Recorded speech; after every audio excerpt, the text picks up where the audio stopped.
people, it's me, Anya. Welcome back to my channel. So today's video is another Recent Leads video, and I know that I just posted a Recent Leads video 2 days ago, but you know, it just be like that sometimes. So anyway, the first book on this list is called Clap When You Land, written by Elizabeth Acevedo. If you watched my most highly anticipated reads of 2020, I think I posted that video like at the beginning of isolation. Anyway, this book was on that list because I was really excited for this book because The Poet X is one of my favorite contemporary books, and I was really hoping that this book would be just as good as The Poet X, and I was honestly low-key disappointed because this book was not in the same tier as The Poet X. It follows two sisters who find out that they're all sisters when their father dies in a plane crash. So you can see the clap when you land plane connection. Anyway, I don't know why this book wasn't in the same tier as The Poet X. I did really like the writing. It was sadder than I thought it was going to be. Like, I knew the synopsis before going into it, but I don't know. But anyway, there's trigger warning for grief, which I should have mentioned at the beginning of this review, but we're just gonna go with it. So yeah, I ended up rating this book 4 stars. It was still really good. It just wasn't as good as I was hoping it to be. You know? So the next book that I read is called When We Were Magic, written by Sarah Gailey. I know that I think I said recently that I don't really like fantasy contemporary books, but this book changed my mind on that.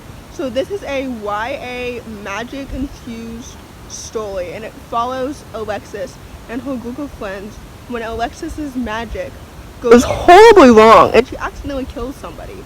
So it's a little dark, but you know, YA be like that sometimes. So I really like this book. I ended up rating it 4 stars. I think that Sarah did a great job dealing with the repercussions of accidentally killing somebody. That is just a hard topic to handle, especially since Alexis and her friends are all teenagers, and she just did a really good job with it. And I also really liked the camaraderie between Alexis and all of her friends. You know, she has, as you can see on the cover, she has 5 other friends, so it's a group of 6. And I never felt like Sarah created too many characters because there was a solid friendship between Alexis and all of the other girls. So that was really solid. And yeah, I just really liked this book. The plot was fast-paced, and I honestly think that authors like Isabel Sterling and Andrew Ellie Poulos should take notes, because this is how you should write fantasy contemporary with magical teenagers. So the next book that I read is called Snow Like Ashes, written by Sarah Lash. I think that's how you say it. This is a YA fantasy, and it's set in the world where 16 years ago the Winter Kingdom was conquered, leaving Winter with no monarch or any magic, and Mela, our protagonist, wants to help restore the kingdom. I went into this book thinking that it wouldn't age well, because like The Maze Runner, this was a widely popular book 4 years ago, and I don't know, I was kind of hoping that it would age well, and I'm gonna here to tell you that it did. I really like this book. I gave it 4 stars. It had a fast-paced plot, and even though some things about it were cliche and predictable, and clearly this was published 4 years ago, but the ending of this book literally gave me chills, no pun intended. It was just so good, and I genuinely enjoyed it, and Mela's a good, strong protagonist. The only reason why I can't give it anything higher than 5 stars is because A, other than Mela, none of the other characters really stood out to me, and B, I felt the romance was a little bit rushed and kind of misplaced. But other than that, this was a solid book. The next book that I read is called Someone Named Eva. This is a YA historical fiction book about a girl named Eva who, with other blonde, blue-eyed children, were taken from their homes and were part of this program called the Web Zen Born program, which is something that I had never heard of before, so I wasn't really sure what to expect. Although once I got the gist of the story, I ended up rating this book 3.5 stars. It had a fast-paced plot, and other than new insight about this time period, this underrated time period that I had never ever heard of. Because like, yes, I've read many books set during World War II. That's like the most common time period in historical fiction.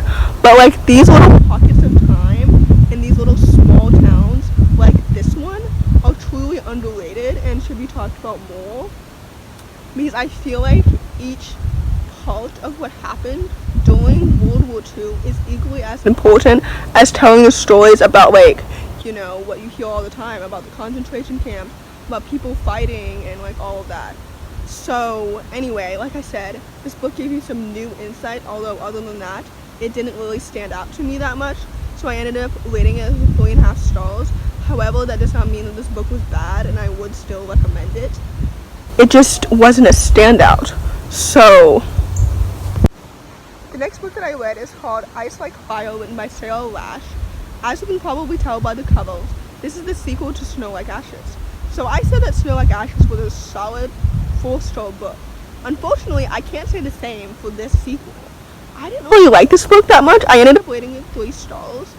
My biggest downfall about this book is that it was so fast-paced, that literally so much was happening all at once that I didn't have time to like be fully introduced to these new characters or to be immersed in these new like geographical locations, or you know, like so much was happening but at the same time like nothing was also happening.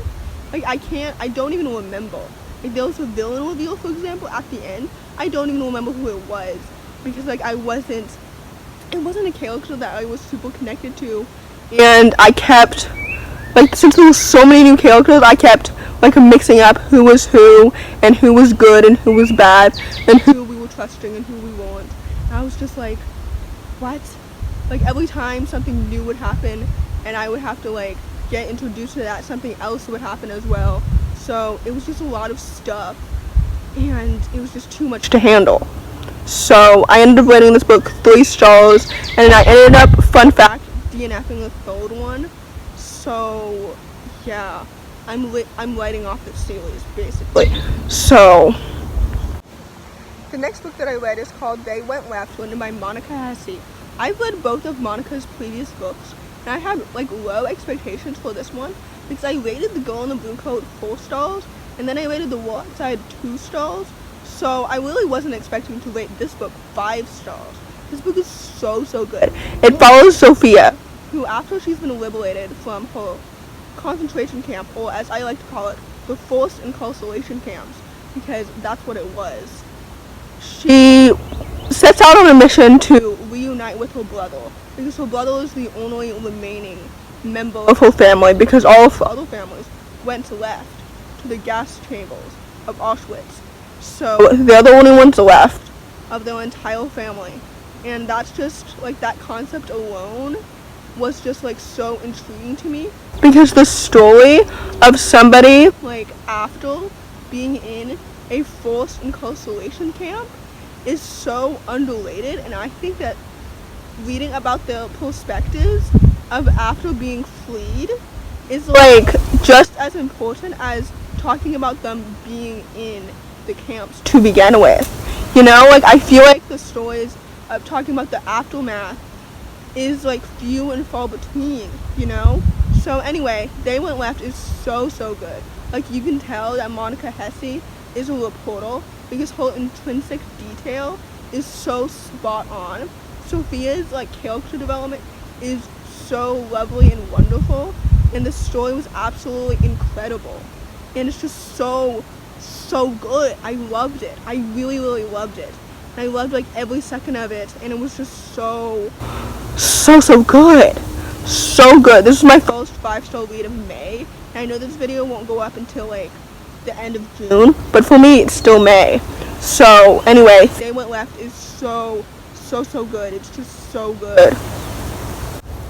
The next book that I read is called The Firefly Code, and this is a juvenile dystopian book. Is it dystopian or utopian? It's dystopian. It follows Molly and her friends, and they live in this like perfect utopian community until one day a new girl moves in. Her name is Alana, and she seems so perfect, that Molly and her friends are really curious as to what's going on because Alana just seems too perfect, you know? So overall, I rated this book 3 stars because the plot and the concept were like really interesting to me, but however, I found like everything else to be pretty like neutral. Like for example, Molly has like 4 friends, or maybe like 3, but like 2 of her male friends were pretty interchangeable to me, and I kept like not mixing them up, but like thinking that they were the same person, which shouldn't happen. So like overall, I rated this book 3 stars. I don't think I'm gonna continue this series, but like for a first book, it was good. The last book that I read is called Summer of Salt, written by Katrina Leno. This follows Georgina, who feels that her gift of magic will never come because her 18th birthday is coming up really fast, and magic is something that has been passed down generation after generation for every woman in her family, and her twin sister Mary has the ability to defy gravity, so that's really cool. So I really like this book. Like I like this book much more than I thought it was going to. I don't know, I ended up rating it 5 stars because there's truly nothing about this book that I would change. Like the magical realism element to it never felt tacky or juvenile, like some added bonus that they also decided to throw in at the end. This book was excellent. There's a trigger warning for sexual assault, so don't read this book if that's triggering to you. I just really liked this book. It was just so good. Like, oh my gosh, it was so good. This book definitely deserves all of its hype and more because it's truly so excellent and magical and just so wonderful. And even though I think it's only like 272 pages, it didn't feel short to me. It felt like satisfying length. I don't know if that made any sense, but basically this book is just so good. So in conclusion, the best books that I read this week were They Went Left and Summer of Salt. The worst book that I read was probably The Firefly Code. I feel like that's a book that I'm going to look back on and like have no memory of reading or even enjoying. So let's just say that it's a book that's pretty forgettable.